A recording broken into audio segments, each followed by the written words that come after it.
What's good, YouTube? It's your boy Bro back with another video. Today I got 5 tips to help you create the perfect logo every time, so stay tuned to check it out. Peace.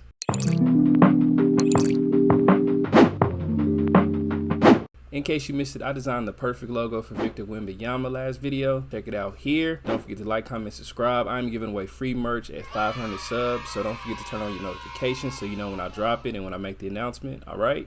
Thank y'all for watching. Let's start on the video. You know I love designing logos on the channel, and recently people have been asking me for tips in my DMs and stuff like that. So I figured, why not give you 5 of my favorite tips to help you become a better logo designer. Tip number 1, simplicity. You gotta keep it simple. A successful logo is often simple and straight to the point. For me, I always try to get to the point to where I'm saying a lot but not overdoing it. I wanna say what I gotta say and get out the way. I feel like that translates to my logos as well. I try to avoid overcrowding my logo with excessive details, just random elements that don't really matter to the actual brand and the actual logo. When you got so much elements, it takes away from the usability of the logo. You can't put it on a flyer, you can't put it on a big billboard, you can't shrink it and put it on a phone screen, or it just won't work because you have too much going on. And you have to make sure your logo flows. It has a focus point on the actual logo. So back when I was younger, I did have all these random elements. As I would continue to design it, I would notice that I would be taking elements out. I would be removing things. I would be simplifying it to get straight to the point. And the client would, I don't like this, take this out. I don't like this either, take this out. And I'd be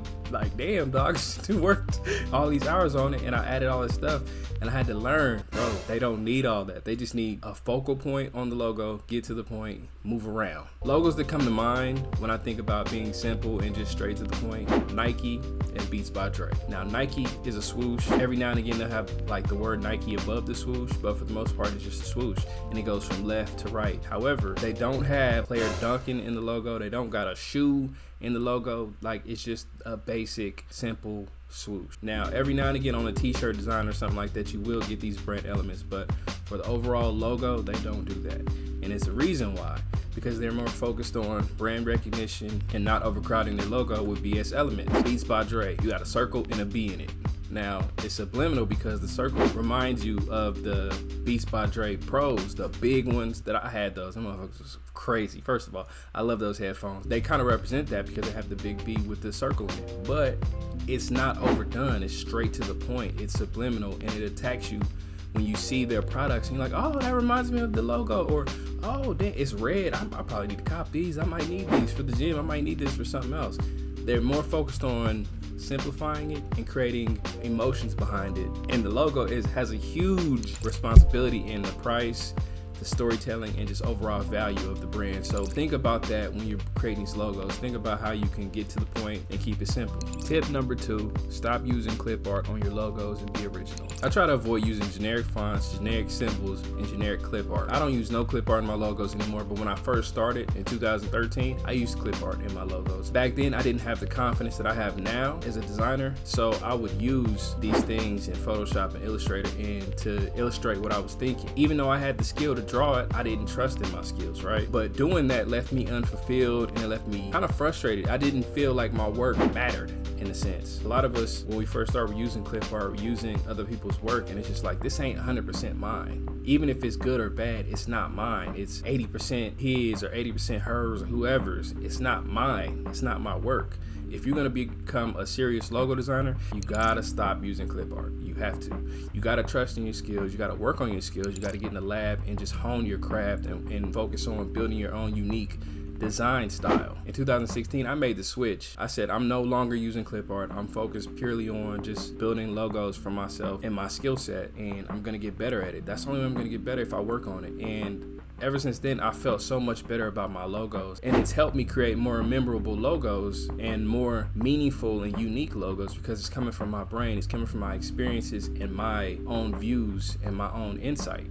Now I'm able to incorporate pieces of the personality from the client that I'm working with, trends that are going on in the world, and just other things, because nobody's gonna see the world the way I do. But if I can incorporate parts of their personality, trends over here, and subliminal elements, it will help them connect more with their core audience. It'll help me connect more with my clients. As graphic designers, you're not here to make things pretty. You can, but you should more focus on impact. Who gives a fuck if it's pretty if nobody's gonna see it, if no one's gonna feel a way about it? The only way for you to elevate as a designer is to start incorporating your personality in these logos and these designs, because that's what you're being hired for. People are hiring you for you. Whether you know it or not, you've sold them a piece of yourself and they liked it enough to where they want to invest in you. So why are you giving them someone else's clip art? Tip number 3, relevance.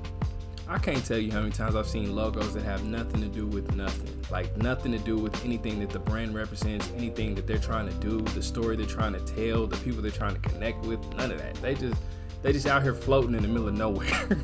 Wilson, where are you? Wilson! Completely random logos, no stories, no nothing. And then they're wondering why they're rebranding after a few years, because their logos never connected with the core audience. They never connected with anybody. And I've created logos like this too. In my earlier days, I definitely did. So I'm not judging nobody, but it happens. So in order to avoid this, you got to figure out what the company's mission is, who their core audience is, and what industry they're in. Lastly, you want it to match the current times and possibly forecast the future. Doing all that will help you avoid possibly rebranding them in the future and or them being mad at you because their logo did not work. And now you look crazy, now you're getting bad reviews, and now they're shunning possible referrals to you because you didn't do what you said you were going to do, and that sucks. Tip number 4, versatility. If you watch any of my logo design videos, I'm big on versatility. And if you haven't seen any of my logo design videos, click the top right link after this video. You can watch me do what I do.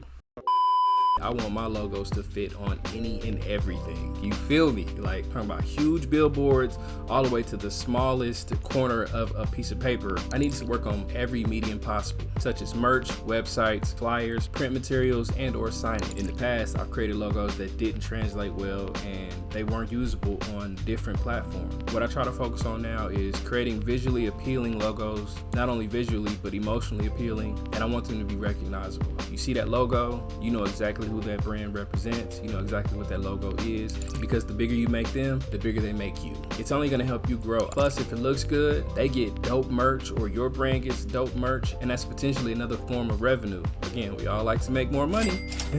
Tip number 5, timelessness. Aim for a logo design that can withstand the test of time. A timeless logo ensures longevity and avoids frequent redesigns. I can't tell you how disheartening it is for a client to come back to you and be like, man, this didn't work. A year later, 2 years later, hey, can you redesign this logo for me? It's not working. And then at that point you feel obligated because you're like, yeah, I messed up, or yeah, this didn't work. Or you can avoid all that by doing market research. You can avoid all that by connecting with their core audience, connecting with them, understanding their pain points. Focus on creating a logo design that is relevant to their brand and their story, and I promise you, you'll reduce these number of callbacks and you'll increase your clients, because there's a lot of clients out there that have gone to logo designers that have made these mistakes, and they're looking for people like you, like me, to help fix what other designers have messed up on, and you get to charge them more. I like to research past logos and current logos that are working, things that are relevant to what I'm working on. Sometimes I get inspiration from just living life, and then it'll inspire me to design something else. It won't even be like an actual piece of artwork. It'll just be a pattern I saw, and I'll see something in the pattern and it'll strike me to create something else. Always remember, guys, creating a successful logo requires a lot of strategic thinking, planning, a lot of sketching, experience, research, and just overall understanding what you're looking for, what you're looking to create, and what they're looking for you to create for them. Most importantly, what their audience is looking for you to create and how to communicate with them. Logo design and graphic design in general is 90% communication. The design part is 10%. So if you're communicating effectively, you're going to create an effective design. Take these steps and start adding them to your skill set, and I guarantee you'll start making more fulfilled work and you'll start getting paid more, which is all we want here. Thank you guys for making it this far. Don't forget to like, comment, subscribe. Thank you for even joining me. I appreciate you guys. I love y'all, and I'll see y'all next week. Peace.